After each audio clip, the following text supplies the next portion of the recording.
Vulnerability is not a weakness. It is the greatest act of courage. I've realized on my path of transformation that I've made a lot of progress because I'm willing to be completely vulnerable with an open heart and with what I call nakedly raw vulnerability. But it has taken me such a long journey to be able to be like that. Because, just like all of us, on the path of our life, we have been taught that we needed to be strong. We needed to be powerful. We couldn't show weakness. We couldn't show vulnerability because we would lose our power. We would lose our leadership. And I've discovered that this is a false story. It's actually complete bullshit. Because what I've discovered on my path of becoming a great leader, which I aspired for a long time, is that the more I was honest, the more I was completely myself, the more I was willing to be vulnerable, the better the leader I was. In 2008, I became a VP at 42 years old. It was the pinnacle of my career. I've worked really, really hard for that. And the organization I was asked to lead was struggling. It was 2,500 people.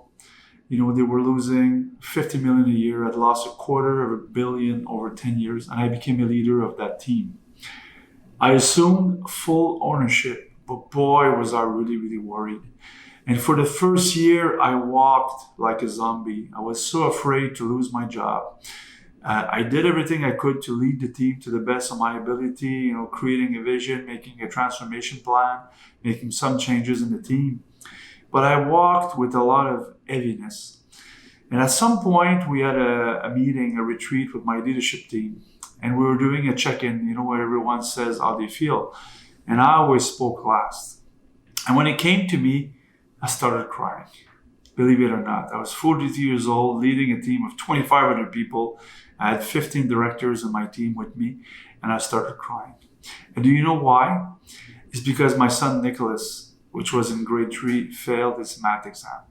And I was responsible for it because I'm the one that was doing the homework because he was going to French school and my wife speaks English. And you know what happened? You could say this would have been the end of my career as a leader. It was the opposite. It was the beginning of a complete breakthrough in my leadership. Because you see, everyone in my team, all the directors, were also going through a very rough time. I was 42. They were probably around 35, 38 years old. They were facing the biggest challenge of their whole career. And they also felt inadequate at some point because we were not performing to what the company expected us because the transformation was taking longer. It was very, very complex what we were trying to achieve. And what happened that day, because of my complete vulnerability, it opened the door for them to be completely vulnerable. So we did another check-in, went around the table again, and then they really shared how they really felt and how some of them were on the verge of burnout and everything like that. You know what happened? We became really, really tight as a team because now we were completely naked, completely raw in our vulnerability, and we became a very, very tight and cohesive team. And you know what happened? We did a business miracle. 22 months later, our business unit was making $50 million a year. We had increased employee engagement through the roof, employees, customer satisfaction, health and safety had been cut by 50%. All these great things, which was a result of our way of being as leaders. Because by being vulnerable as a team, we also showed vulnerability to our own team members and all the employees. We asked for help. We stopped wanting to come to work with all the answers. So I really believe that we are meant as humans to be completely real. We don't have to wear all these masks of invincibility.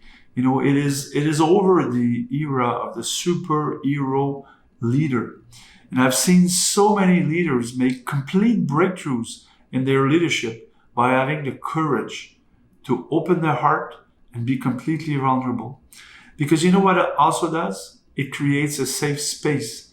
It creates cultures and organizations where people can show up and be real with their own challenges, their own fears and limiting beliefs and all their emotions that they have, that they carry as human beings from their work and also from their personal lives.